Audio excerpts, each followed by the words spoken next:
Hey guys, this is Lucid. Welcome to a guide for Early Age Vanheim. This one was requested by Brecken Sky, so thanks to him for his support. And yeah, Early Age Vanheim is a cool nation. I've never played it that much. I think I've played it in like a single player game. I've never played it in a multiplayer game. But I actually really want to play one of the Heims. In fact, that might be what I do next. I think I've been letting people pick for me the games I've been in. What mods what nation I'm going to play, but it would be really fun to play, I think, one of the Heims. And I'm not sure which one, but anyway, we're going to talk about Vanheim. And we may compare it a little bit to Helheim, which is, of course, its cousin. But if we, just in summary, it's a race with ocean sailing, so they can trace income across oceans. They are a race with glamour, and they prefer cold scales +1. They have air, earth, blood, and then some fire and death. But really, it's air, earth, and blood.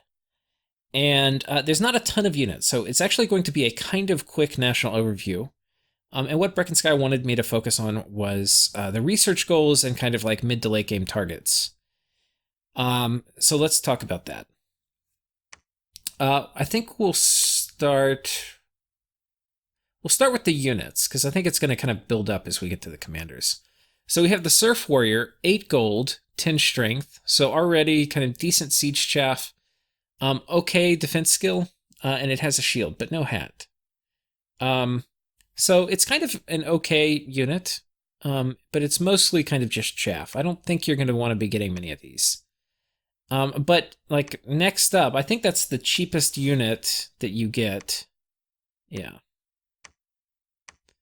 So like next up, it's all the way up to 25. So the thing is, you can have 3 of these for the cost of 1 of these. But these guys are way better, like way, way better. So they have glamour, which is basically like mirror image. And they have spears and a javelin. So javelins are really nice. They have decent protection. They have a hat and ringmail curious and then a shield. And with high defense, they're going to be blocking a lot. And then with glamour, that's also going to kind of work in their advantage.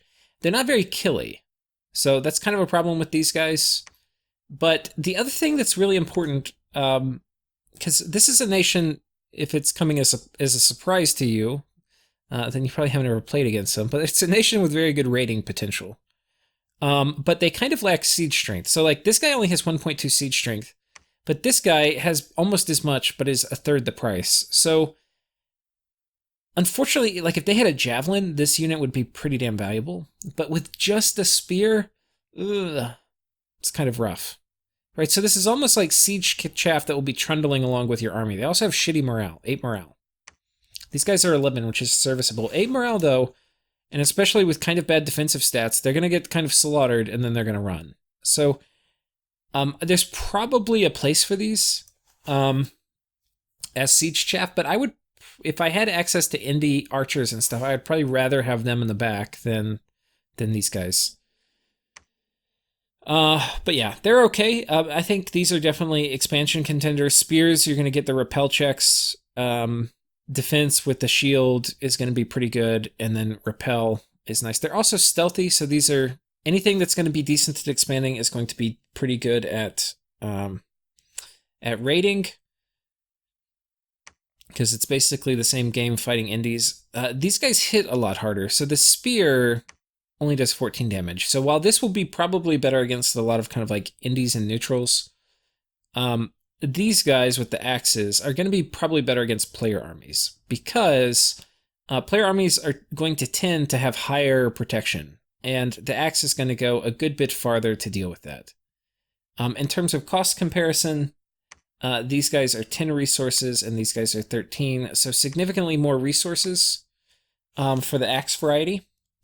Then we have the herdmen, and these guys basically, they're 5 more gold than these.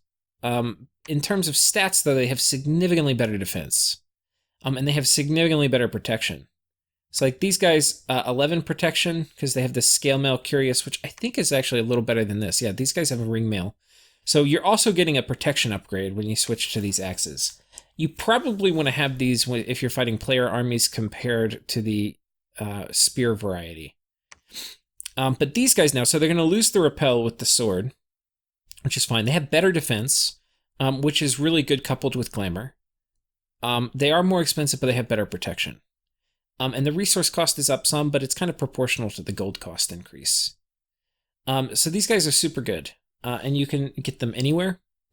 Next, we have the Van here, and these are cap only, and they're sacred, berserker, and they have a broadsword and a broadaxe, so they're very killy.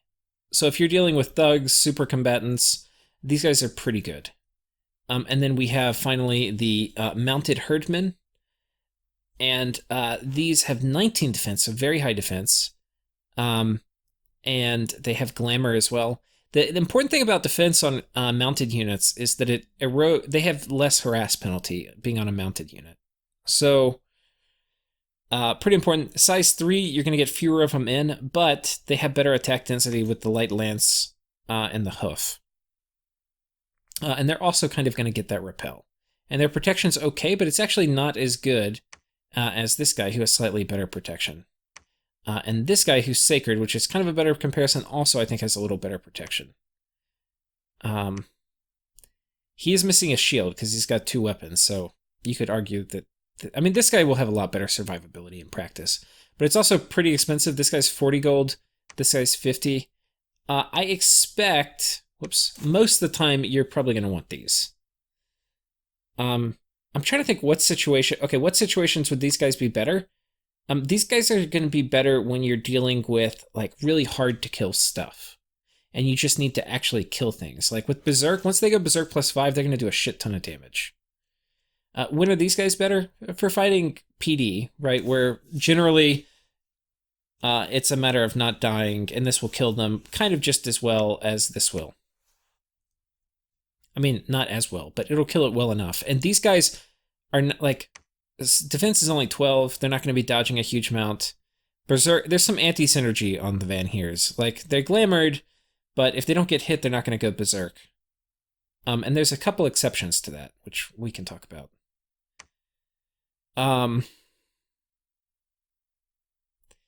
Yeah. Then we have the Fabor, which gives us a supply bonus. So if you have big armies, these will be helpful. The thing is, this isn't really a nation it's going to tend to have big armies, right? Because it's kind of expensive troops. You're going to get upkeep constrained pretty quickly with this nation. But being immortal is kind of cool. They can trample. You know, I mean, potentially you could like enlarge them and do gift of flight on them and then have like little suicide bombs that respawn. Like that would be hilarious.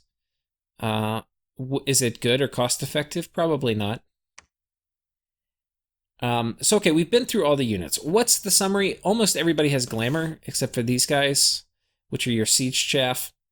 Your units are expensive, but they have glamour. Glamour is something that also, since we're talking about the units, it tends to kind of taper off in the late game.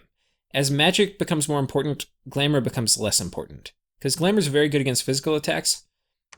I believe, and it could have changed in a recent patch, I know it used to be this way, but I haven't played with the elves much lately. So anyway, check in the comments to see if I'm right, but I know it certainly used to be that arrows would not trigger on glamour and they would pop it. So mass archers is one of the ways to deal with glamored units. And that's an important consideration for your bless. And you don't tend to have super high protection, so you are, like, if you get hit by arrows, you're kind of going to take damage.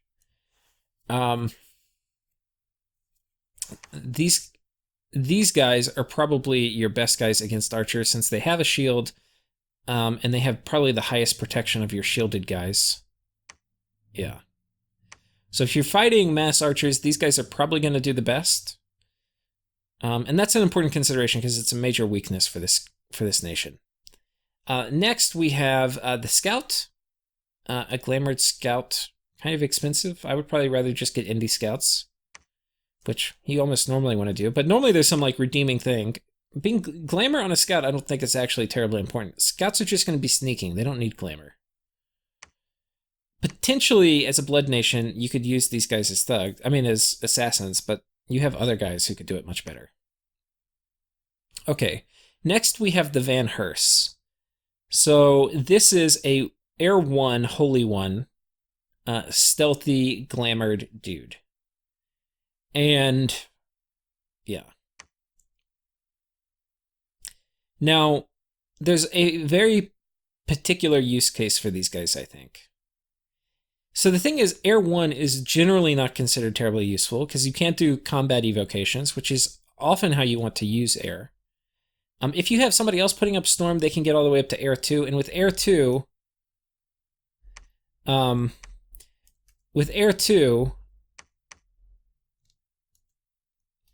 you can drop like Orb Lightning, and you can't drop Thunderstrike yet. So you can drop Orb Lightning and Lightning Bolt.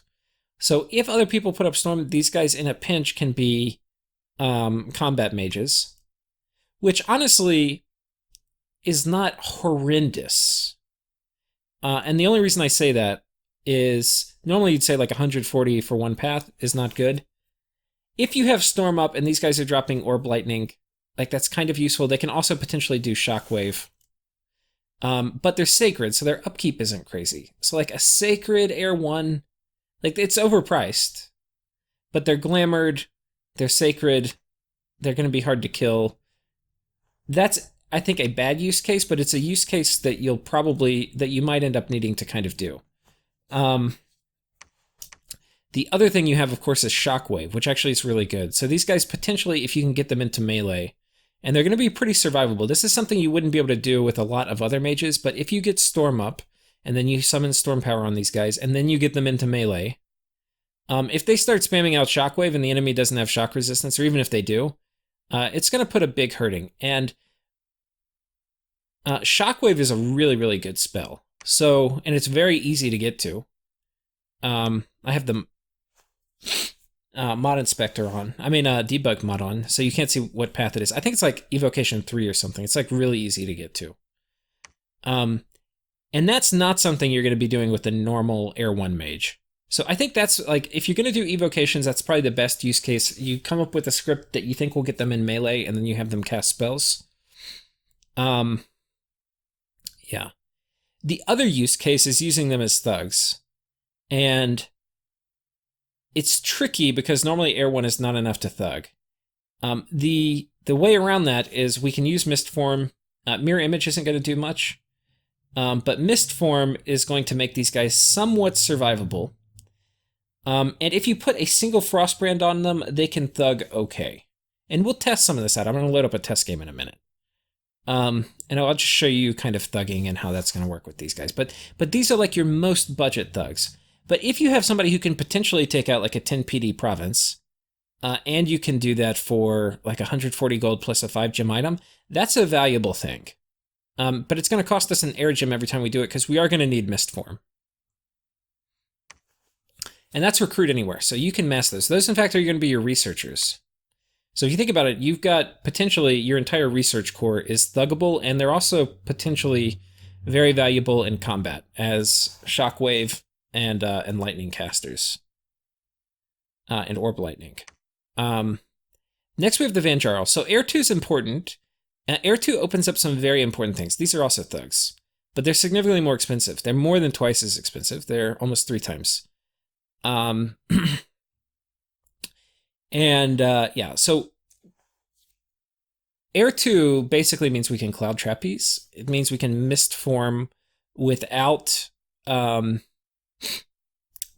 a gem. It means that our Glamour is going to be better. I think those are the main things. It also means we can do Thunderstrike when we're in a storm, and we can do Storm Power.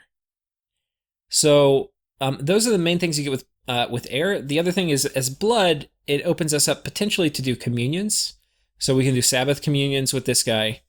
It also means we can throw in Reinvigoration. So we can do Communions with Reinvigoration, which is nice, especially on Air. It also means we can just throw a Blood Slave on them and do Reinvigoration at the end of a Thug script if we potentially used up a ton of fatigue casting things. I'm not sure here what we would use that's going to be terribly fatiguing, because there's not a ton of buffs in Air. But like a lot of times you'll do, the other thing you can do flight on these guys and snipe commanders, so we'll test that out. So anyway, that is the Van Jarl. They're also going to be your blood hunters. They can sail. I can't remember. Can these guys sail? I don't remember particularly. Yeah, I think everybody can sail. Not your scout, but these guys can sail. They're also stealthy. You're a blood nation, right? You have recruit anywhere blood ones. They're very expensive, so you're not a blood power, but you're a blood nation. What this blood means too, I mean, or you have basically a stealthy heir too. So if you forge black hearts, these guys also make assassins, and they're very good assassins because they can summon air elementals. And air elementals are very, very scary in assassinations. Now, these guys also are recruitable everywhere, but you're not going to get these to research. Like, their research is 11, here it's 7. This is kind of bad. They're going to be able to, you can put Alquils on these guys, but yeah, pretty bad research. Yeah, there's the Van Jarl. Okay, and so next we have the Dwarven Smith. This is your Earth powerhouse, right? These are cap only. So they're Master Smith, so they can, every single one of them can make hammers, because an Earth 2 can forge up to like he's an Earth 3. You are basically going to be getting a Fire, Air, Earth, and Death variety. Being Earth 4, there's not a ton of things you can forge with Earth 4 that you can't forge with other, like with an Earth 3. You're already kind of broken in with Earth 3, so the Earth 4 is not super valuable in terms of like forging, but it is very valuable on the battlefield, because basically these guys with boots, and then you can also, you're a blood nation, so you can empower one of these in blood. Or you get these guys, is probably how you're going to make bloodstones. But basically you can make bloodstones, put them on them. This guy can be Earth 5, turn 1, and Earth 6, turn 2 in battle. So, yeah, they can do all the big Earth magic.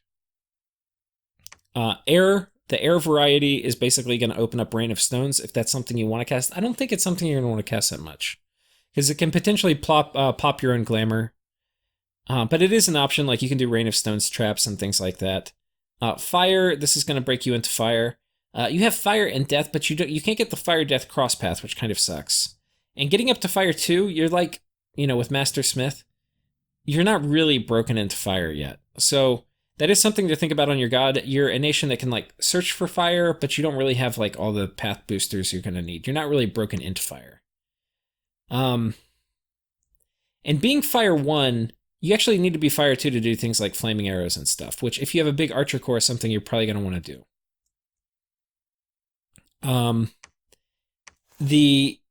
We've already talked to the air variety. I'm not sure if there's other things to say about the air variety. The death variety, that will break you into death, because normally you need to be death 2 to be broken into death, really. And even then you're not fully broken in. Because like at death 1, you can't make the skull staff, but this guy, even though he's death 1, he can make a skull staff. So that's obviously really good, which means you can summon revenants and make skull staffs. And then the trick is with this guy, I'm not even sure the progression, because once you get your skull staff, normally you have to be death 2 to get your skull staff, and then you can move up to death 3. You may end up having to empower one of these guys once if you can't get one of the randoms, or if you have it on your god, that can fix it. But yeah. The other thing is you get Earth Death as a cross pass, so that opens up Shade Mail Hauberk, so you can add stealthy to non-stealthy people like indies that you get that can roll around with your main group. Yeah, so that's this guy. Pretty important for your nation, important Earth access, slow to recruit.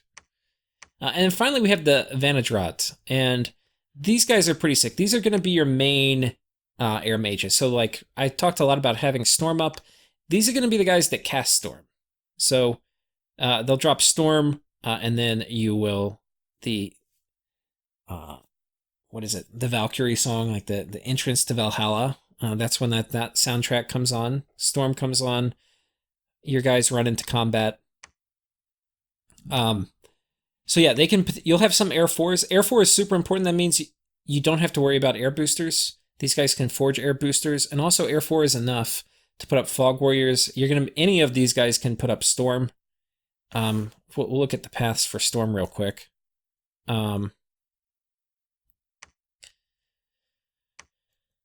Storm is 4, but you only need 1 gem, so you can cast it with 3.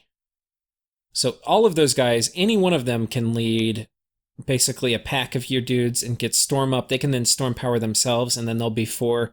And if you have some fatigue gear on them, they'll cast Storm, potentially even using an extra gem. Like, you can use 3 gems to cast Storm. It shouldn't knock them out. They should have, like, some fatigue left. They do Storm power. They still shouldn't be fatigued out. Then they can do Fog Warriors, and that will knock their ass out for the rest of battle.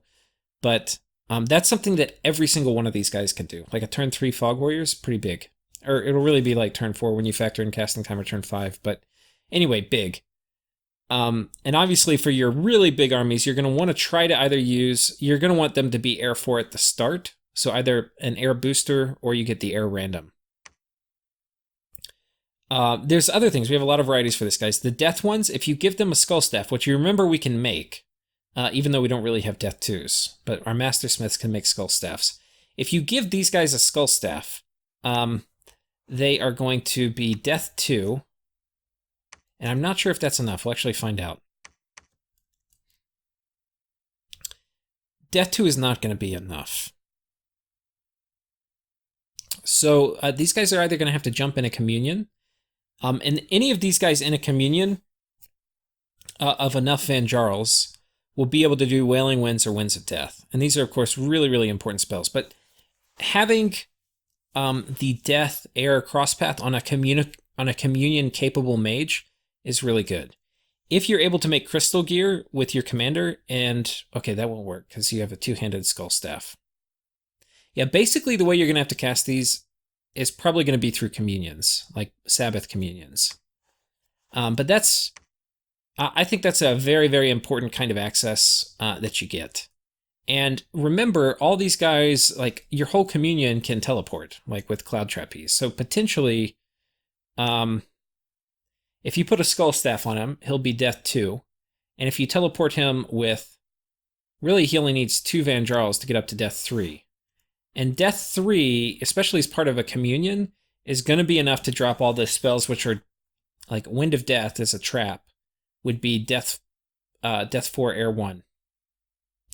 And if you're Death 3 as part of a Communion, you can probably cast Wind of Death a few times. So yeah. Would work, I think, pretty damn well. And you could potentially even have like 2 Communion Masters. Yeah. I think it would work. You'd have to kind of fine tune it to figure out like what's the right ratio. You know, maybe it's better to go ahead and bring 4 Van Jarls and like 2 or 3 Masters, and you can just drop a shit ton of Wind of Death if you're going to do like a Wind of Death trap with these guys. But that is not something people are going to expect when they're fighting. Most people are going to expect when they're fighting Vanheim, because it's not like a Death Nation where it screams that. But you have basically teleporting Wind of Death people.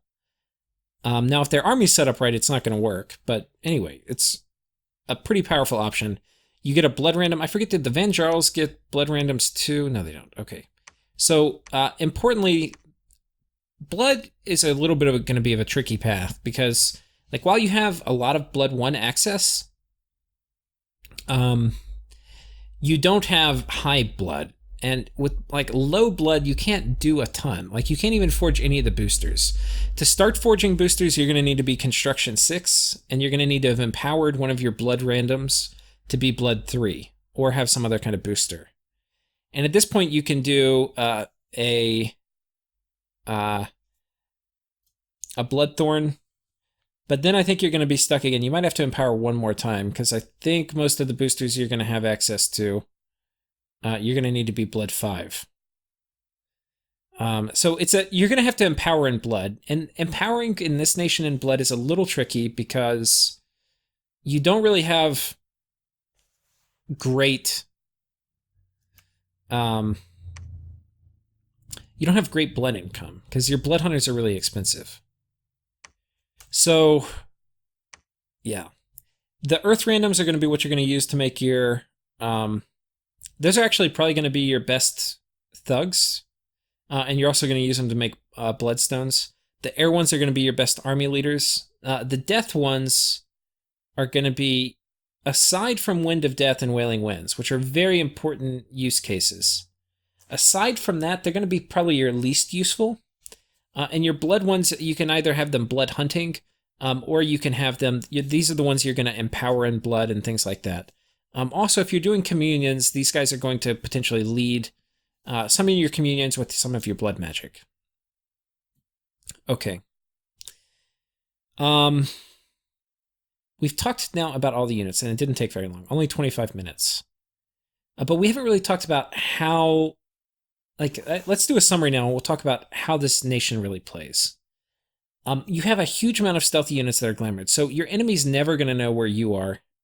And you have the ability to do huge alpha strikes. In fact, your first turn of your war, when you're playing as an elf nation, especially like this, you should plan on taking almost every single province that your enemy has. Like, imagine attacking like 10 or 15, like even if it's your first war. In your first war, you should still be taking like 5 or 6 provinces on the first turn.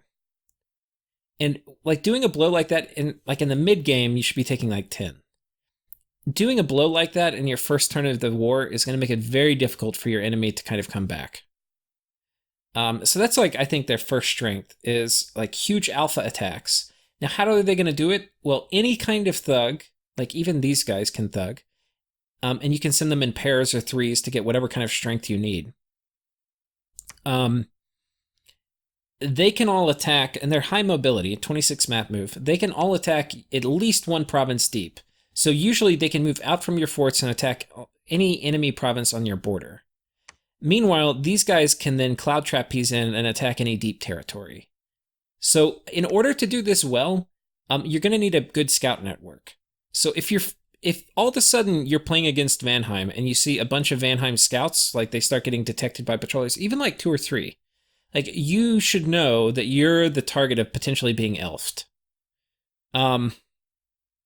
Especially, look, if you patrol out a Van Hers or a Van Jarl stealthily sneaking through your territory, that means you're like 1 turn away from getting elfed. Don't listen to what they say. You're about to get elfed. And what elfed means is like that huge alpha strike where you lose everything. Now, you don't have to cloud trapeze because these guys are stealthy. So you can also pre-move in people. If you have a good scout network and you know there's not a lot of PD or you're not going to get patrolled out, do the gym efficient thing and don't cloud trapeze. Move people out like stealthily 1 or 2 turns ahead of time before you do your alpha strike. But, yeah. If you haven't made those preparations or you're reacting, these guys cloud trapeze. The other thing is you have great access to shutting down enemy raiding because you can cloud trapeze in an arbitrary number of Van Jarls. And they can either summon a shit ton of air elementals because each one of them with 2 air gems can summon an air elemental. So, I mean, cloud trapeze is not terribly expensive. It's 3 gems. So for 5 gems, you can make an air elemental appear on top of a group of enemy raiders. So potentially for 15 air gems, you can put 3 air elementals as a remote attack, which are backed up by Van Jarls that are going to come in and cast lightning or orb lightning or something after the air elementals. And you're doing this in a situation where you basically know what you're going to be fighting. You're going to be fighting like probably up to 10 PD and whatever raiders you saw come in. So taking it back and killing raiders is usually worth, that would easily be worth 15 gems. If I had a spell that was going to remote attack, summon 3 air elementals to kill raiders, I would cast that all the time. Or you can say, look, I don't want to spend that many air gems. I have a thug, and the thug can kill that. Well, not many forms of light raiding are going to be able to hold up to either a well-kitted Van Jarl thug or, several air elementals. And it's an arbitrary number. These are not cap only. They're not limited. You can have as much money. You can have as many of these as you have money to afford. So you're kind of like you can imagine it, and I think this was in one of the Baal's guides, but basically you're like a big capacitor. And you charge up and charge up and charge up, and then you explode.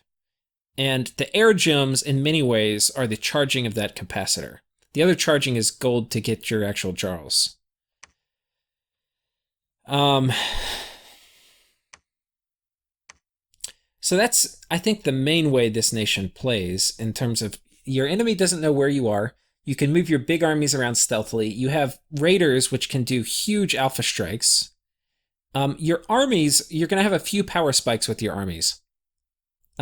Your first power spike is going to be when you get Fog Warriors. And once you get Fog Warriors, it totally changes how your army plays. This may not be your first. That's going to be your biggest power spike. Your second power spike, or it may be your first, depending on your research priorities, is going to be once you hit some of the key evocation, like evocation 5. So this might be your first, depending on the build you go. But you're going to get Storm, you're going to get Shockwave, you're going to get Thunderstrike. You need a little bit of Conjuration for summon Storm power.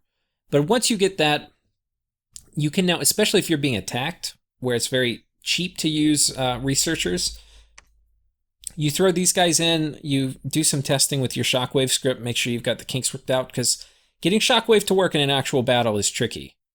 But once you have that worked out, these guys just murder the enemy with Shockwave.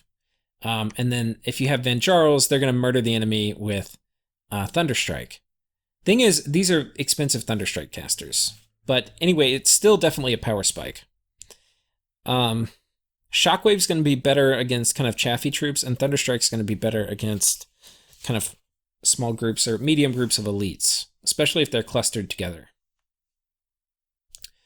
Having access to Cloud Trapeze is also a mini little spike, and then also getting things like Mist Form is another mini little spike that you'll get. The late game for these guys is a bit interesting. The late game for these guys is Storm Demons. And then potentially, because you do have Blood Death as a cross path, with the right amount of boosters you could, or even empowering, you can potentially get vampires, but it's kind of easier to get it through your god. But in game for you, you're a Blood Nation, which can kind of transform into being a Blood Power if you're given enough time and space and you're big enough. Because driving your Blood Engine requires gold, lots of gold. Like, these guys are fine Blood Hunters, except they're really freaking expensive. So yeah. But the end game for you, like, you get your mid-game power spike with Fog Warriors. End game for you is Storm Demons. Strength, the Rush of Strength. You're going to have Army of Gold. That's going to be another power spike, because you can do all the Earth Magic stuff.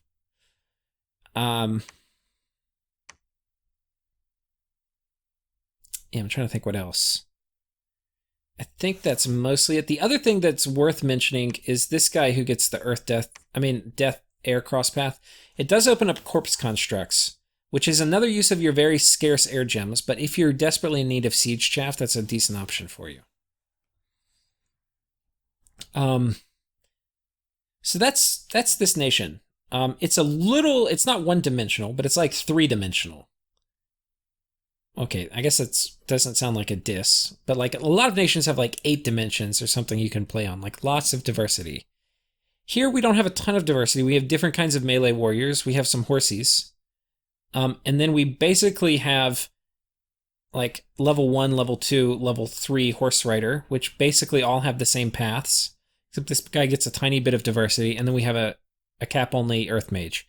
So not a ton of variety in what we can do, but what we can do very well. We can also blood sack. That's another semi-important detail. Okay, so we've covered now the national that's the national overview. We're going to go and kind of talk about pretender design.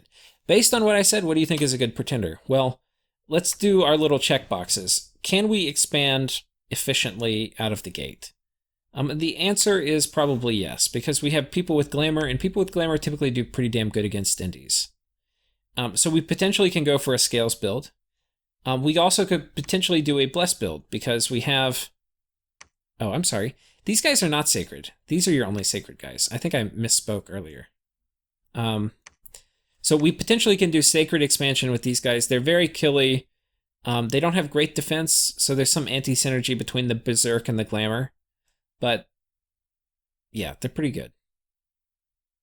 One thing would be interesting. I don't know if Blood Bond... I know Blood Bond will pop Berserk. I don't know if it will pop Glamour. We might test it. But yeah, so you can expand it with Sacreds. These guys are good.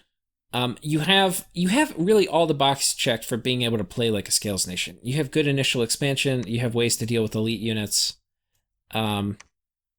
These guys you could also use for expansion. We could kind of test it out. I'm not even sure the best way to expand. I think you have a lot of options that are going to expand okay. You'll even do okay against things that you normally don't want to send things in melee against, like barbarians with glamour. Yeah. Though you'll take some losses. These guys, how would they do against barbs? These guys would do pretty damn good against barbs, I feel like. They're kind of expensive. I might rather have 2. Not sure. Not sure. You kind of have to test it. Looking at these guys, just thinking about expansion.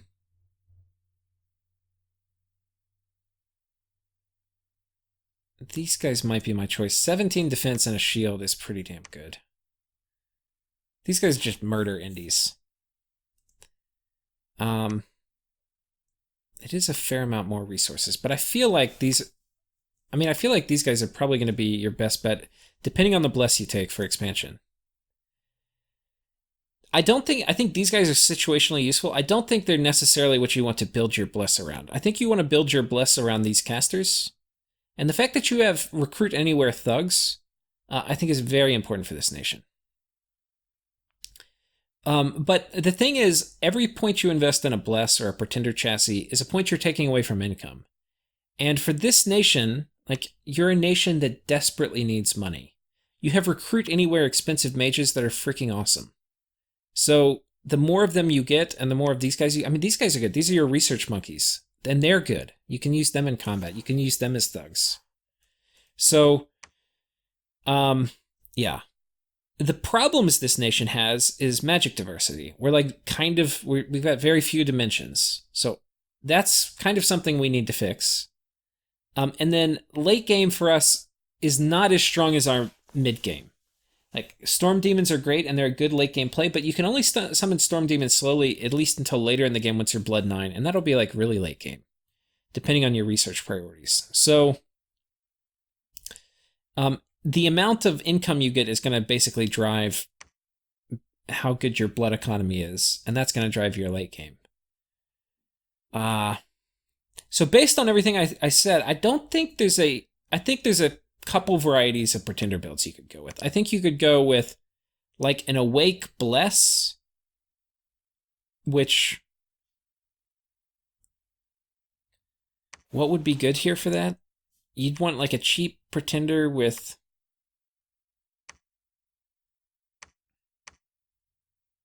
like maybe like this. Like defense, and then you're probably going to want shock resistance.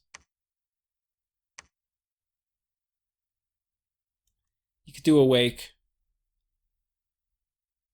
And then you have an expander. If you're new to the game and you're not very comfortable with Scales expansions, or you're really worried about being rushed, like, let's say it's a game and you know you're a prime rush target or something and you want somebody to help defend you, like, this would be an okay guide to get. Thing is, it's not a super useful chassis later in the game, but it's going to make your Sacreds, actually defense, this is more for your thugs, but it's going to be okay. It's going to make your Sacreds better at expanding, like, giving them 4 defense for these guys is going to make them significantly more beefy in combat. With Glamour, it's actually going to make their Glamour decent, because they're going to jump up to 16 defense. So they're going to be significantly more survivable in combat. They're not going to berserk as much, but they're still going to be super killy. It's obviously going to be pretty damn good on your thugs. So yeah, honestly though, I'm kind of showing you the suboptimal build. You could go with like an Awake Research or 2 and go for some kind of Bless. Like, honestly, regeneration would be pretty good on your thugs, because with Mist Form, you'll heal a lot of chip damage. You have magic weapons through your thugs if you put items on them, but you don't really have it on your troops. So you could go with magic weapons here, and then for Earth, you would probably do Reinvigoration or something like that. And you could go awake, and you're really only losing one scale doing this, and you start off with kind of more Dominion. And then, like, with regeneration, your sacreds are going to be pretty damn killy. And regeneration is going to be, this is going to be good on your thugs, too. The magic weapons is going to be a little wasted because you're probably going to put items on your thugs. But, like, this would be something you could do. What are the benefits of this? Well, you're going to have an awake researcher, so you'll hit some of your early research targets more quickly. And then you don't have a ton of nature, so getting regen on your thugs is actually going to be tricky, and it's always expensive, even if you have nature. And this is going to break you pretty high into astral, which is a path you don't have access to. What I think the best build is, and if you haven't guessed it already, is going to be an imprisoned rainbow. And the reason for that is that the main weakness that your nation has is magic path access, and you need a lot of money, and you have good thugs. Thugs love rainbow blesses. Imprisoned rainbows generate a ton of extra scales, and they're good at fixing magic diversity issues. So let's take a look at our options. We could do a bitch queen as a light thug, but it's expensive, therefore no. The Frost Father starts with 2 paths, air and water. Potentially something we could do. We do want shock resistance potentially, and then water is good. Frost Father is like a very good candidate. We have the Eldest Dwarf. Magic Path costs 20, but is very cheap. And he's a Master Smith. So very good on a rainbow chassis. This also could probably be the best. If we don't go for like a lot of things, we only get a few, where this Magic Path 20 versus 10 isn't a big deal. There's a very good chance this is going to be the best chassis.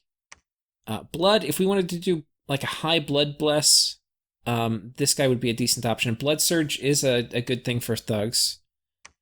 The Great Sage, probably not a huge value for an imprisoned pretender. The Crone, really only get if you want a Twiceborn, but she does have a lot of miscellaneous item slots. You have some like some path boosting plan that requires a lot of miscellaneous item slots. Master Enchanter, maybe if you did like a weird regeneration thing, and then the Archmage, I think, and then the Enchantress, who's a very good generic pick. I think what we'll look at here is this guy.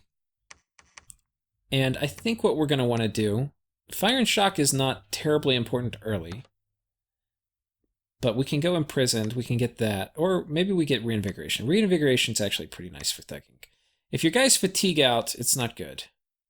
So we can do Reinvigoration twice. That's going to make him take a lot longer to fatigue out in battle. We'll do Shock.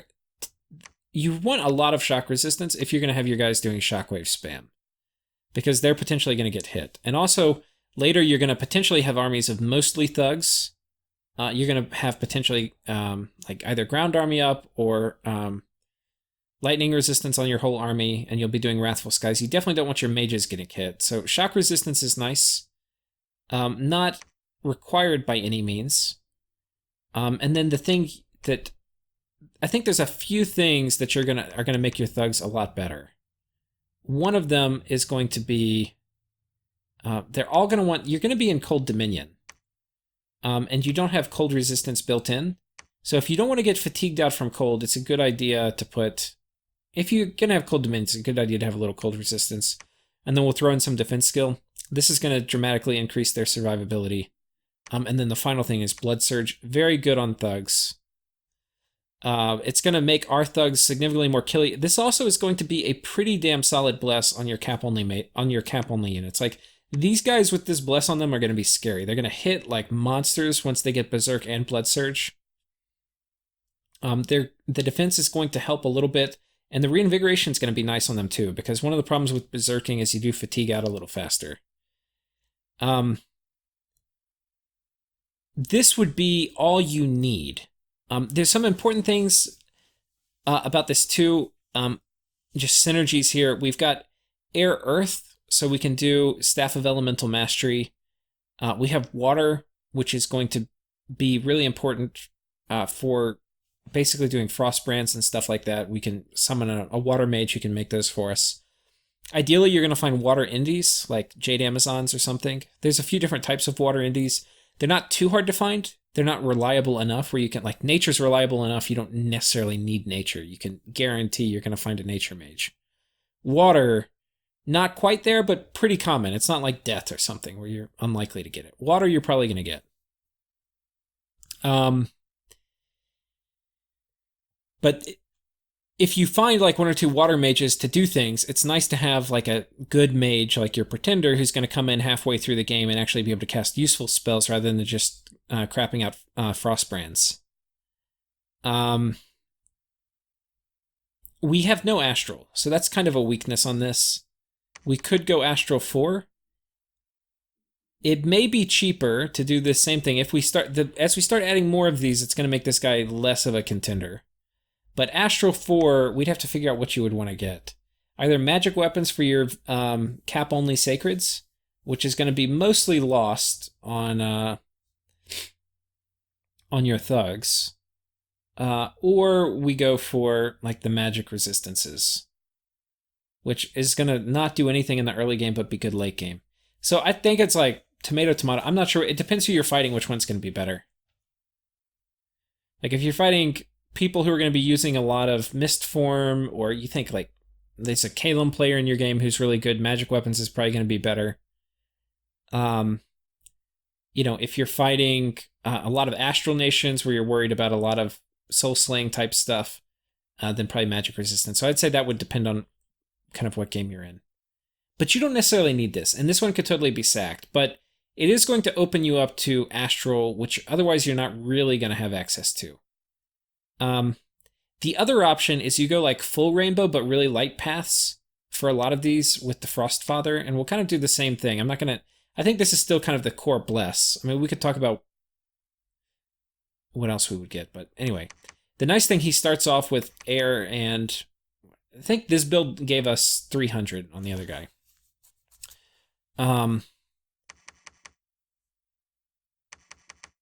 And this is probably going to be a little cheaper. Yeah, if we do Astral 4, we save a little bit of money doing this guy. But the other guy's a better chassis, and it's probably worth the 30 design points to get the Master Smith, where basically you forge a little bit higher, especially if you go Astral. It's going to allow forging the Astral boosters much better. And actually having the Earth Astral crosspath is just going to make it worth it. I think you probably do want Astral. So whether you get magic resistance or magic weapons, I'm not sure. By default, if I just had to say, like, pick one, I would say probably do magic weapons. And I'm probably on the side of getting this dwarf. So it's probably like this.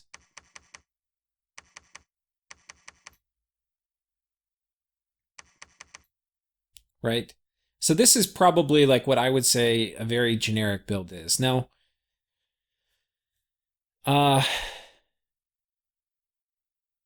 yeah. You could put points in an attack. I don't think that's really needed. Like, there's a bunch of stuff you could do, but this isn't a question of, like, what could you do? This is, like, what do you need to do? If you're fighting an Abyssia player who's really good, then yeah. Either bump this up one more, drop the reinvigoration, get fire shock resistance, and maybe ditch air altogether. Like, the reinvigoration's nice, though, because if you fight a lot of PD, you do want some. But like you could do this, and we got a lot of design points left over, and we've got fire and shock resistance. But we lost our reinvigoration, and we don't have quite as much shock. So that's probably okay. This is another way to do it. Going and buffing up your attack, which I think is another option for rainbow builds. I think it's a little situational. Like, you already have people who are going to go berserk, and then Berserk plus Blood Surge, they're going to have pretty high attack. Like Berserk 5 plus Blood Surge, they're going to be hitting most things. So you kind of have like high defense counters in place on this nation. So you could do it. I don't think it's like super necessary. If you do choose to go with the Frostfather, then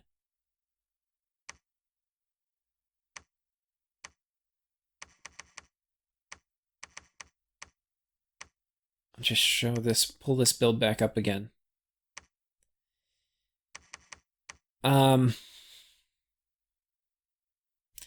Yeah, if you do this, you may also want to consider throwing on a little death. The thing is, this picking up like onesie twosie is going to be a little bit more expensive on the dwarf. But getting into death 2 is going to allow you to climb death a little easier. The death 1, the other use of your death 1s, which you can get a death 1 here or you can get a death 1 here. So they're only on your cap only mages, but all your death 1s can do dark knowledge. So you can site search death all the way through, completely through your provinces. But you may want it on your pretender, but it may be better to just say, rather than taking 2, just commit to empowering one of them. I mean, empowering is not a big deal. If you already have 1 level. So yeah, if you empower one, probably you want to empower one of your death dwarfs, depending on what you want them to do, because basically once you empower them and you give them a skull staff, they'll be death 4. And then if you get any kind of astral booster or anything, they can get up higher. So anyway, that is it for the pretender design. If I were playing in a game, let's go ahead and save the one I would do. In case I do play a game, I may use it, or I may do something different. But the astral you're not really getting for the bless, you're mostly getting it for the cross path with Earth, and then having astral access for the late game. This is probably what I would do. How high do we need to go on Dominion? We can blood sack, so we're gonna do a good job at keeping enemy Dominion out if we need to, so we don't need to go too high. We could even get away with 5, we'll see. We're gonna bump up to cold 3. A little scary because potentially Niflheim can attack, but the other thing going cold 3 if you've got a Niflheim in your game is at some point Illwinter is gonna come up, and then you'll really be kicking yourself if you didn't go cold 3, because it's going to be cold 3 anyway. You might as well get the design scales. And honestly, in EA, everybody plays Niflheim. Like, there's a Niflheim in every game. And if that player doesn't get knocked out early, by turn 50, Illwinter's coming out. So, it's one of the annoying parts about playing early age, is having Illwinter cast every you-know-what game. But, yeah. Probably growth.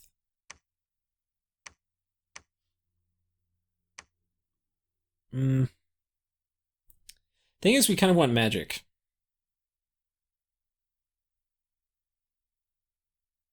We're Blood Nation, we want growth. I don't know which one of these we're going to be more constrained by. I mean, if we look at our troops, for expansion anyway, we may want these guys. These are probably going to be our best expansion because they've got javelins, they're not too expensive, or these guys. We're probably going to be more recruitment point constrained. But we'll be resource constrained at the very beginning. But in the mid-game, early mid-game, will be recruitment point constrained, I think. So, for our build, what does that mean? How many design points do we get if we knock that out? Ooh. It's kind of expensive, guys. I really would like magic too. Honestly, you can just do Alquils and it'll kind of get you by. You really do want magic with these guys, though.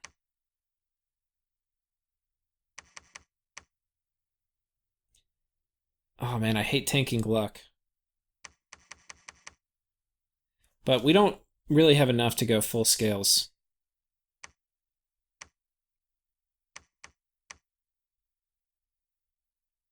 I don't know if this would work for scales expansion. This we'd have to test.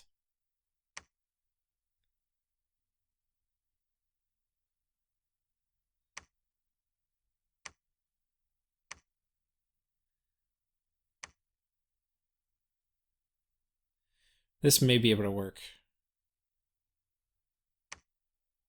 Magic 1, that means our guys are going to be 7. It's really, for our core researchers being only 7 RP, we really do want 2.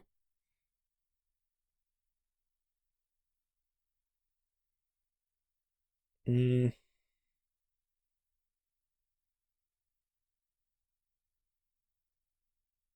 mean, maybe this is what you do. I hate playing misfortune games.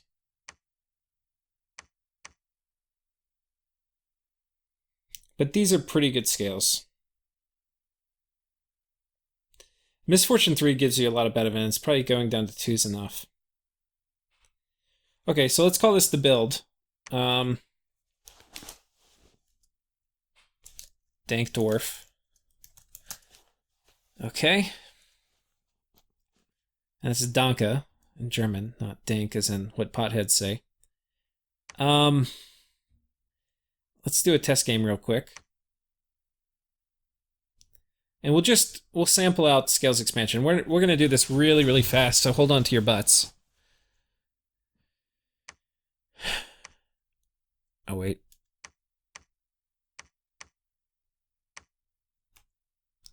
Turn off debug mod. Actually, no, we'll keep debug mod on, because I do want to show you. We don't have an Astral Mage. We might have to do it twice. Whatever. We'll leave debug on for both of it, but and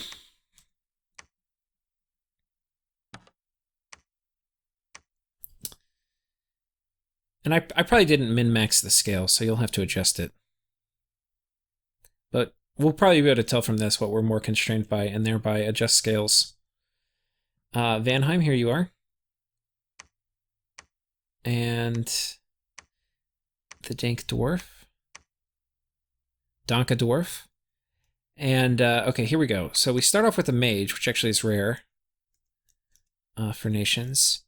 We could make him a prophet. Oh, I think we're going to make him a prophet. Well, maybe we make him, because having a high mobility prophet's actually pretty good. Sacrifice a little research, but, you know, whatever. Become prophet. What we're going to make, I think, what we're going to try expansion with is these guys first. I think a group of 10 will easily be able to expand. But with our guys, we have some glamored guys, and we have these guys on the back to kind of reinforce. This guy could probably even blind expand. I have the feeling we have a pretty good starting army. In fact, depending on how hard the indies are, we'll either add the guys we're recruiting to a starting army, or they'll be the seeds of the next army.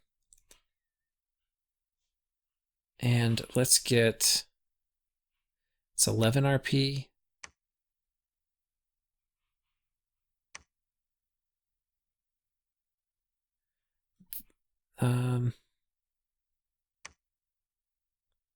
These guys are cheap, too. Their only real cost is cap-only turns. Maybe we just make crap out these guys. It's going to mean I get one less recruit. That's okay. Right now you can see we're resource constrained, but as we clear out some of our cap circle, it'll become less so. Here we go. Here we go. Speed run. Okay, -1 morale. I don't like that. We're going to have to give up their javelins if we intermix. So that's something. Maybe this first group, if you're going to add to it, you get the... You don't get these guys. You get the guys with javelins. Okay, we really want to go here. Oh, sorry, 1 second. Sorry, I should have muted that before I started the stream. Anyway, so we probably recruited wrong because we can't mix these guys in or we're going to lose the javelins. Could be that's okay, because honestly, we want these guys to frontline and we want these guys to come in behind, so I think we're going to use them that way. In terms of resources, we got 19 here. Pretty easy slingers. I think we're going to go take this. If there's elephants here, we're fucked. I don't think there are, though.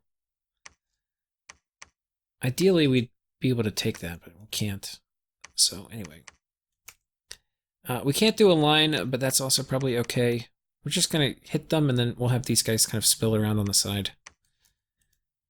And I'm not really sure about formation. We're going to kind of learn as we go here. This isn't going to be like a demonstration of efficient expansion. This is going to be us learning. You can research. We'll see how our guys do. Is there an easy... Archers are not great for us. Okay, we'll take a look. I said it's going to be quick.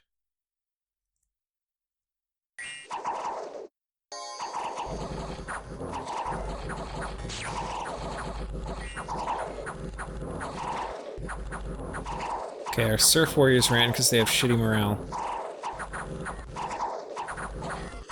You can see our guys aren't terribly killy. could be we just do... Maybe we mix it up for this next round and get these guys. Yeah.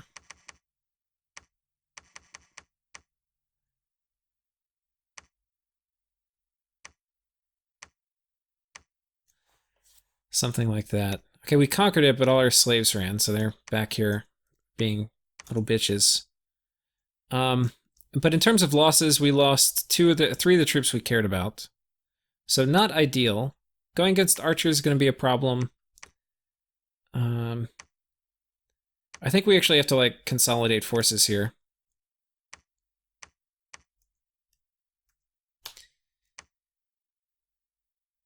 Yeah, because this is going to be tricky. We actually have kind of hard indies around us. And we're probably even still going to take losses. Make sure when you're moving these guys, you don't sneak move by accident.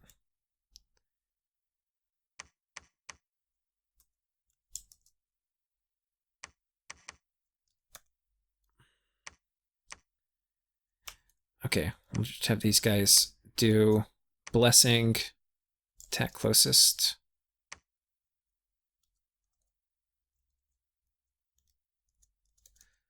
Okay, they should be fine.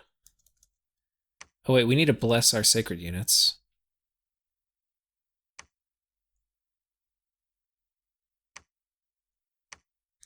Or wait, did I just get them this turn? I haven't. Okay, I haven't actually gotten any yet, so these aren't sacred. That's fine. This will be the script for them. Okay, didn't lose anything. We'll show this. I'm going to stop showing all the battles because we're going to do this quickly.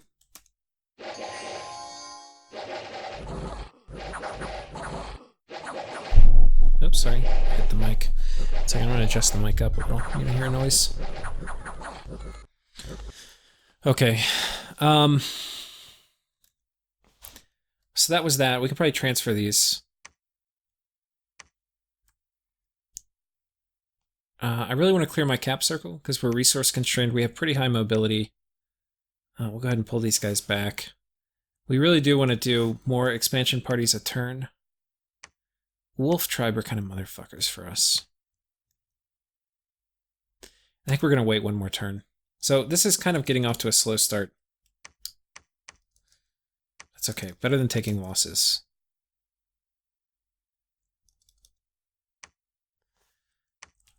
Here. Work on unrest a little bit. Okay, we lost one herdman, not a big deal. Found a miscovered highlands. That actually spawns indie attacks. Hope that doesn't happen. Okay, easy expansions, like the kind we need. We actually do okay against heavy cav. We'll do that and we'll kind of watch that. Okay, now we're ready to go round 2. These guys are going to do just fine. The difference is we've now got a bless script. So 3.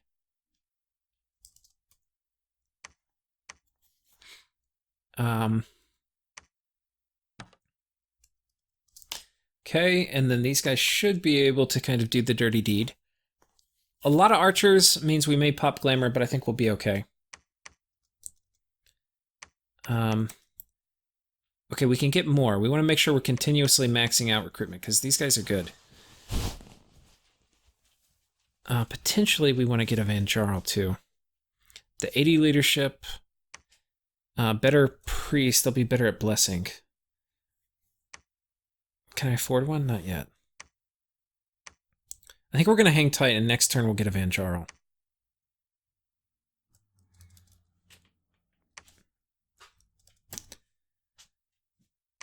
Okay, we lost one. We lost one. Bad RNG, you'll occasionally lose one. Chingo, off the bed. Okay. And then we'll take this. This is going to be hard. We could consolidate and send both here. Which actually, maybe that's what we'll watch this. So this is our blessed group. Blessing, blessing.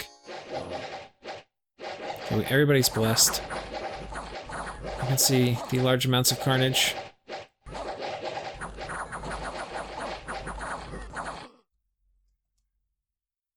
Okay, we lost a van here, though.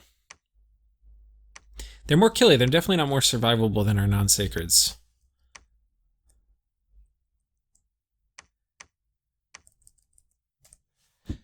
Time to move our next group out.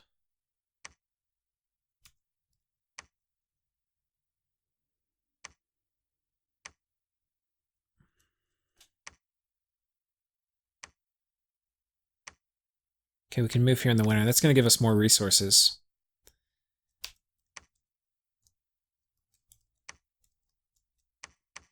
And then hold an attack, closest.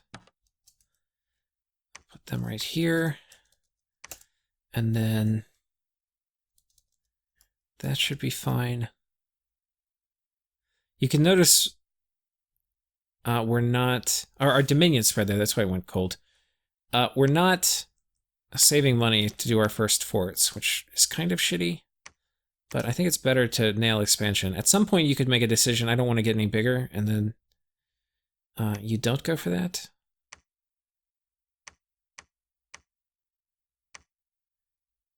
The other thing that you may want to consider is winter movement for your sacreds,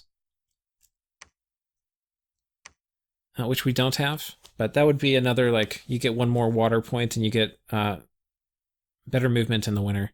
It's going to be really good on these sacreds too. So I think that's definitely a strong consideration. I could kill those. This looks kind of hard. I think we got it. Heavy cav are kind of fuckers, but I think we got them too.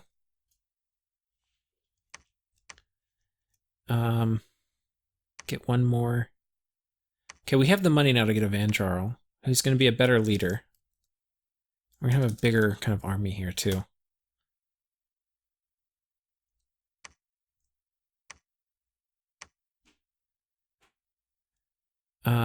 Okay. So you can see we're expanding kind of like nuts now. It took us a little bit to get going because we really needed to get our cap circle cleared. But like now, like this would, like that's a scary little army. Okay, these guys are gonna, oh, nope, we can go here. Efficient expansion.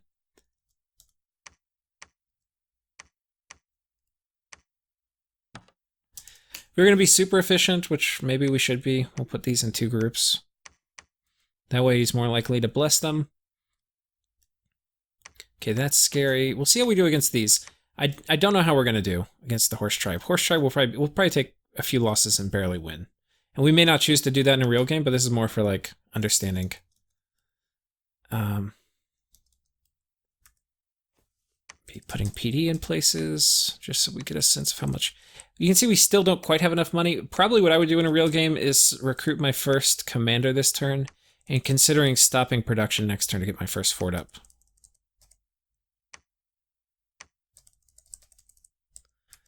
Where would I put my first fort? This is a decent candidate. That's a less decent candidate. Probably here.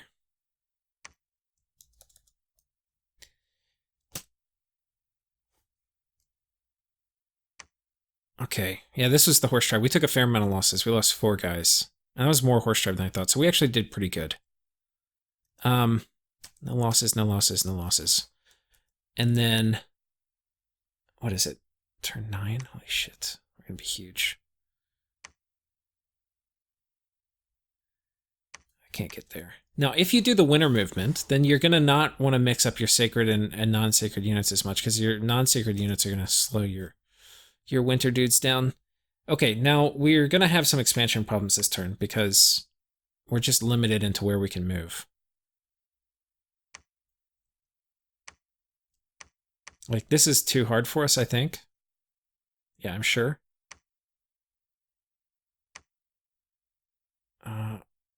Probably consolidate and take this next turn. Maybe give them a better leader. We'll swap out leaders.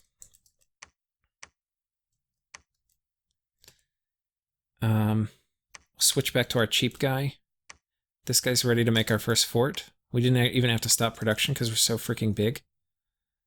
We probably aren't going to be able to PD up like we'd like to, though.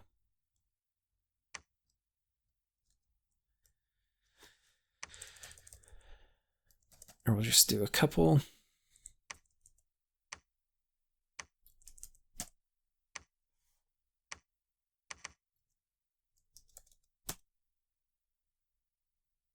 So far, misfortune's not really biting us in the ass. We haven't lost any provinces. I haven't been checking the events, obviously, but we haven't lost everything. That is enough for me.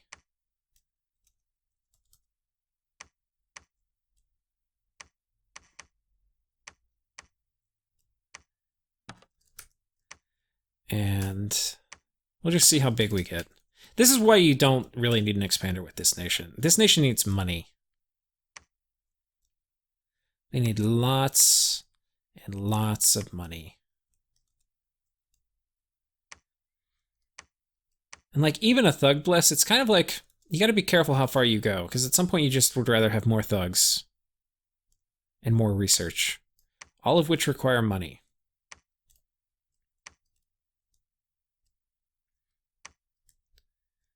That will be kind of harder.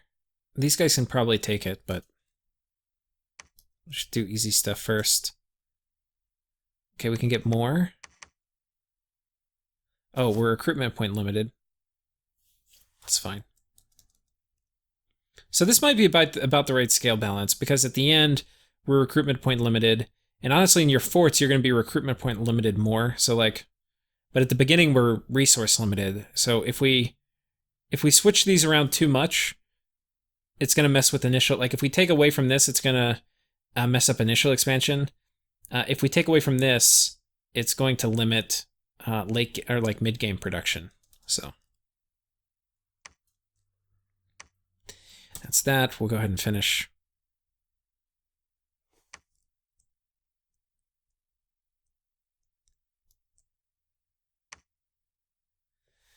Okay. And then how many more turns? We're at turn 11. So one more turn. This is the end of winter. I guess we'll rush these into lizards. The lizards may kill me, but whatever. It's the last turn. Did we take losses here?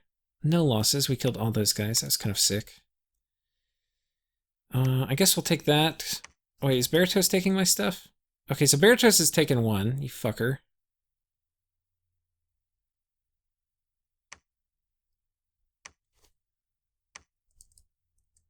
Whatever. We'll just add to it.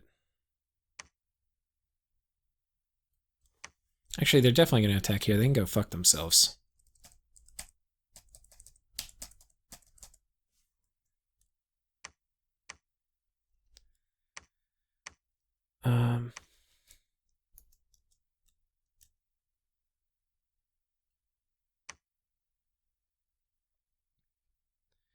This guy can't get anywhere terribly important.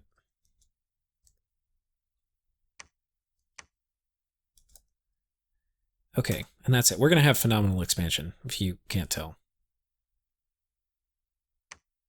Yeah, get wrecked by my PD dump, you dumb noob. Anyway.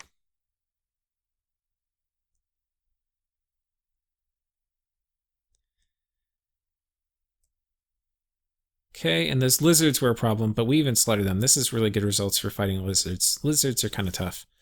Okay, so that was it. How many provinces did we get? We got 1, 2, 3, 4, 5, 6, 7, 8, 9, 10, 11, 12, 13, 14, 15, 16, 17, 18, 19, 20, 21, 22, 23, 24, 25, 26. So we got 26. This is my first time playing Vanheim, and I'm not super familiar with them, and I probably haven't even... The skills are probably okay, but I don't know. The build's probably not min-maxed. You could do a more like a sacred build where you're focused more on your sacreds, relying on them for expansion. We're just as happy mixing in these guys, who actually probably die less. But it's nice having some more killy Vanheers mixed in with them. But like we're huge. All our guys are stealthy, so these are all just evil enemy raiding parties too. And people have no idea if you're going to merge them, come together. So I think with that, like, okay, we've talked about expansion. I've already talked about research priorities. I'm going to do a quick overview for probably about like 10 minutes. And then we're gonna close it out. How does this nation play? It's a nation of elves, so huge alpha strikes. The enemy has no idea where your troop movements are. Your main army is going to be completely hidden. One thing you have to be a little careful of, and if you make the like cauldrons of elven broth or whatever it is, you'll give like additional glamour to your armies, or you'll make them stealthy, which is good if you need to cover up some non-glamour units you have moving around with your armies. Otherwise, those units can give away your whole army. So that's like an important detail. But yeah, nobody knows where you are. You cruise your armies around. These are little guys who make excellent raiders. Like, the fact they just shit on PD means they'll shit on anything but a player army, too.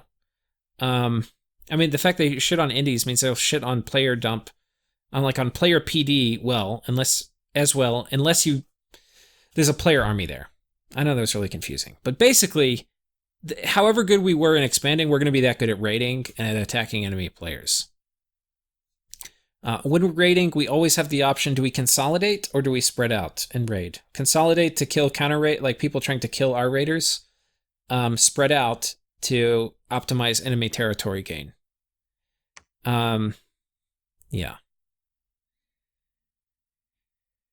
The research targets are going to be evocation. Maybe even first you get a tiny bit of alteration for mist form. Like, that's very good for being able to thug. Evocation, very good. And that's probably your next target. After that, Fog Warriors, which is Alt 7. But you're good all the way in Alteration up to Alt 9. So probably it's Alt 7 to Alt 9. Blood, you need a little bit of blood just for reinvigoration and then blood communions. You need a little bit of enchantment for Cloud Trapeze. Later in the game, the things you're going to want Wrathful Skies, and you're also going to want like shock resistance for your army, which you have earth and air, so you can get that either through alteration, which is probably what you want to do, because you don't have a ton of use for enchantment, but enchantment is the other way to get it with Thunderfend. So it's your choice which way you want to go, but I think you're going to want shock resistance through alteration and earth rather than air. But late game, you'll have both. One thing you do want is you want access to water, which I'm not sure if we got it this game. And we're pretty damn big. Yeah, I don't think we got it. So you might, I'm not sure how if you don't get water, it's actually going to be kind of shitty, because Frostbrands are the shit for your thugs. I think the final thing we're going to do is I'm going to show you like a few thug builds. We kind of went, the things I ran through are the highlights for your research priorities, I think. Like, yeah. Evocation, a tiny bit of, it's basically evocation and alteration with a tiny bit for,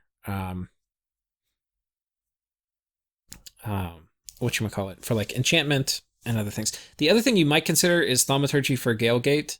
That's a luxury good though. It's not something I would say like definitely do. So, oh wait.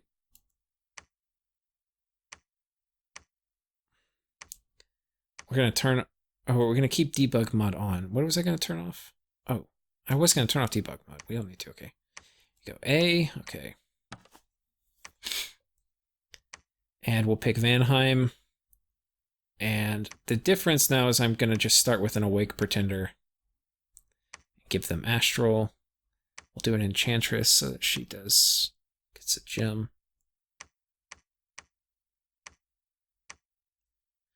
Okay, we'll get a debug. I'm just gonna show you how this guy can thug, and then I'm gonna show you one other thing.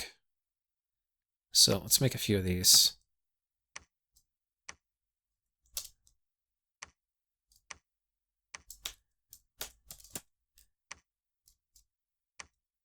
Okay, we got our debug sensei.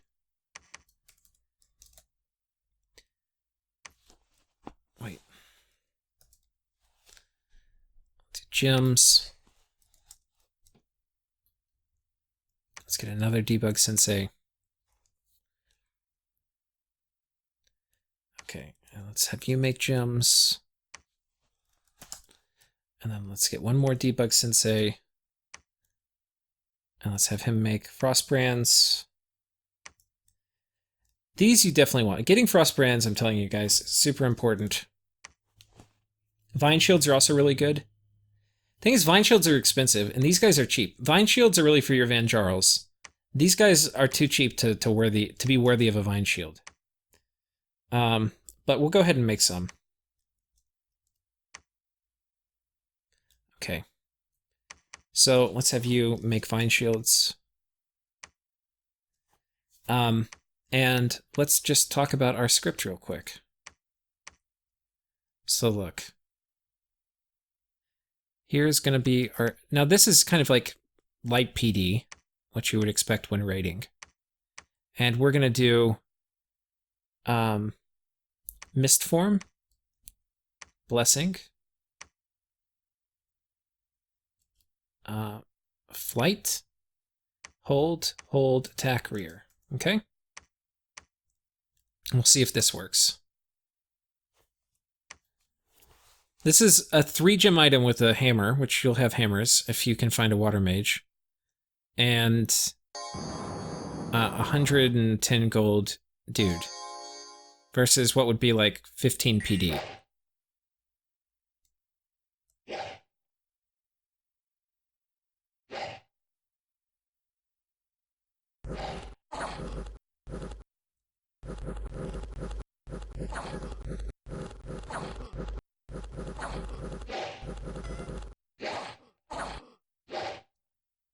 Okay, you probably... The flight was a little... Wait. Yeah, we kind of fucked that up. We routed, but whatever. We'll go back in. Let's put the script on you.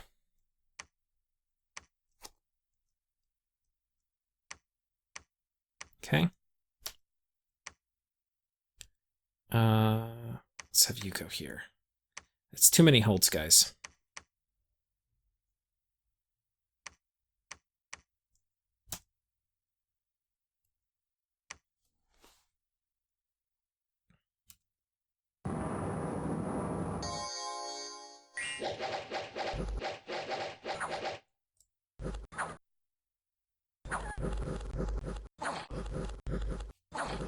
Getting a little close on HP. You do... Having a way to deal with that chip damage is a kind of big deal.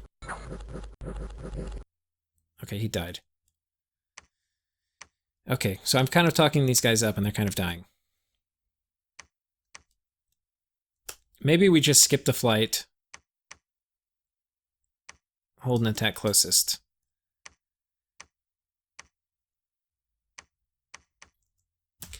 We may have more success with that. It's going to save us a little bit on the fatigue. Oh, we also don't have our bless. That's part of why this guy sucks. He's going to be a lot better with blood surge and reinvigoration and defense. It's like, why are these guys not doing what I thought they would do? That's why. Okay, but they don't... You don't... That's the thing. You don't really need a bless on these guys.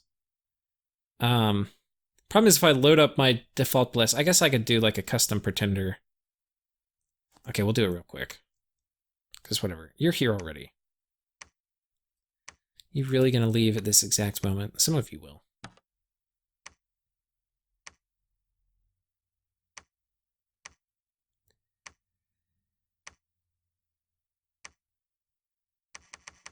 Okay.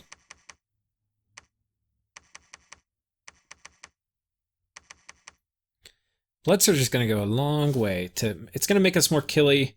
More killy means the fights are going to last shorter, which means the fact that we don't have much HP is going to matter less and less. Reinvigoration is going to be really nice. The defense is going to be sick. And honestly, I think, guys, Winter's Gift is going to be a no-brainer here in cold resistance. I think that's going to help with our fatigue issue, too, having cold resistance, fighting in our own Dominion. Magic weapons. We'll get rid of this because we don't really need it for what we're doing. But we'll be awake. We've got Astral. We'll just go with Misfortune. Drain, because we don't need to research. Okay.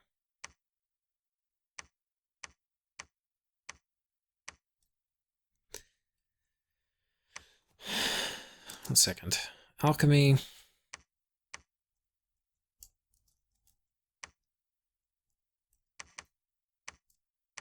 Got to do this again real quick.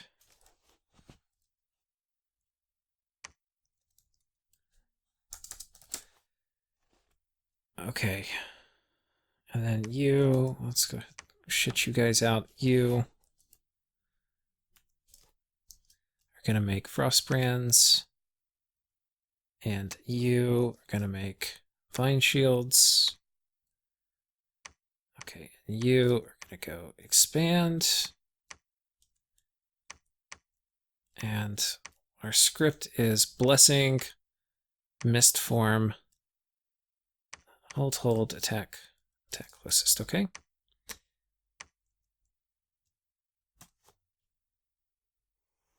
Okay, if he dies here, I'll be a monkey's uncle with our bless.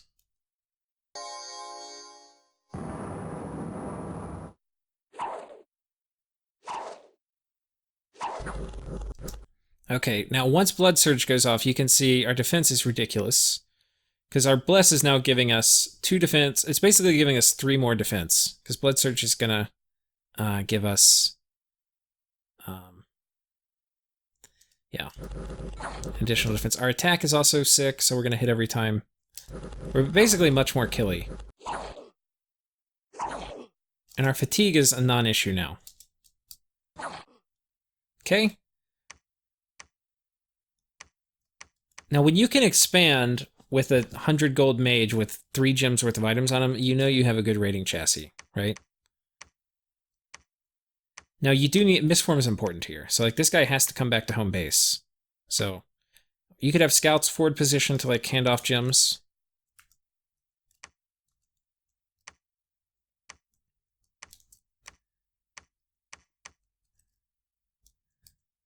Okay, to prove it's not luck.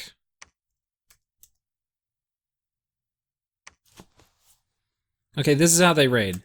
This is good raiding. This is a huge part of mid-game. It's part of late game. Problem with late game is like late game, there's so many counters that low commitment attacks become extremely important. Like you would think in the late game you'd be like, oh, higher commitment stuff, but no, the late game there's anything you put on the board can be killed. So it's like, how can I take territory as efficiently as possible? So these guys, they shine at that. Like, look at this. It didn't even give a fuck. Just killed everybody. Like, barbs? Oh no, barbs. I'll send 2 of these guys in.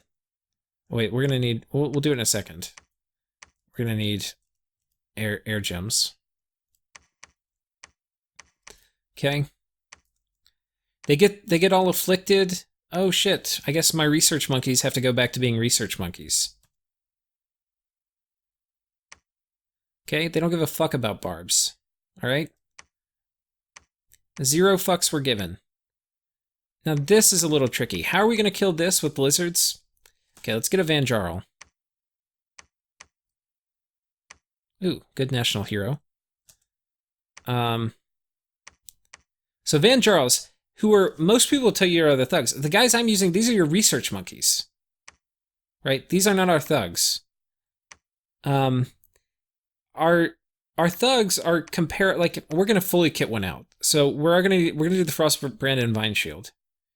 We're gonna throw on a horror helmet because that's something we can forge. We're gonna throw on better armor. We'll give them Armor of the Knights.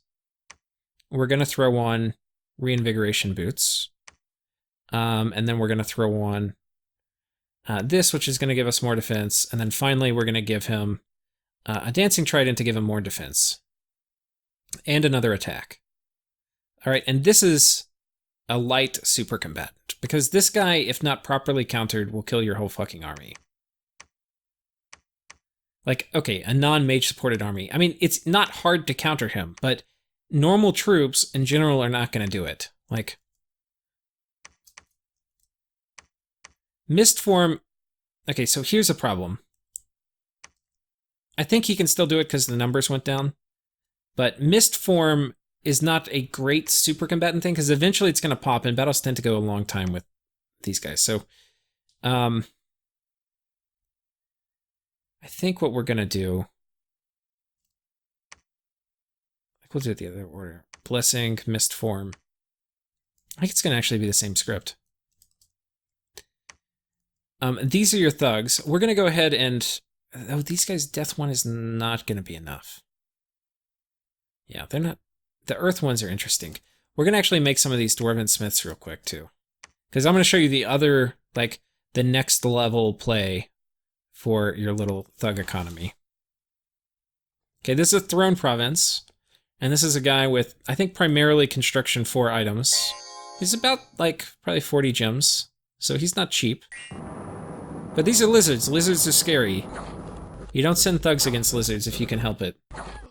Alright, he doesn't give a fuck. Is there anything harder? Is there anyone who will fight me?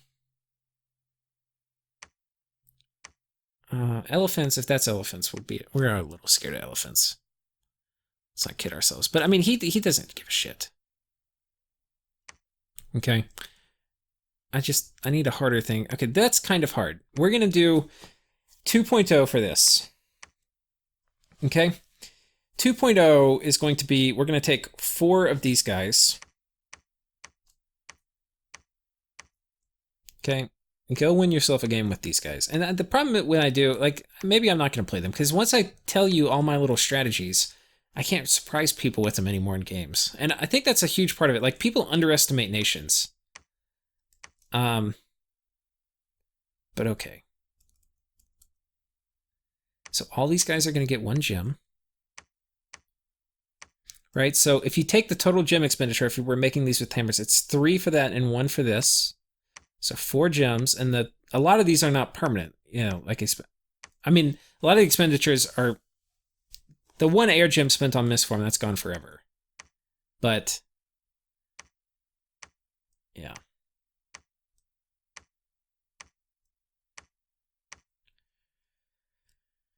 Okay, we're going to send them over here.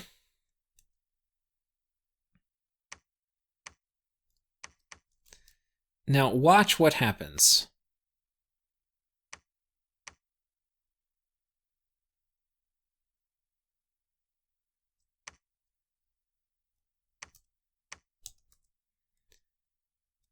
Watch what happens. Okay, this is level 2, which is Fluffers with Earth Fluffers. On your cheap lab monkeys. These are your lab monkeys, guys. Your lab monkeys.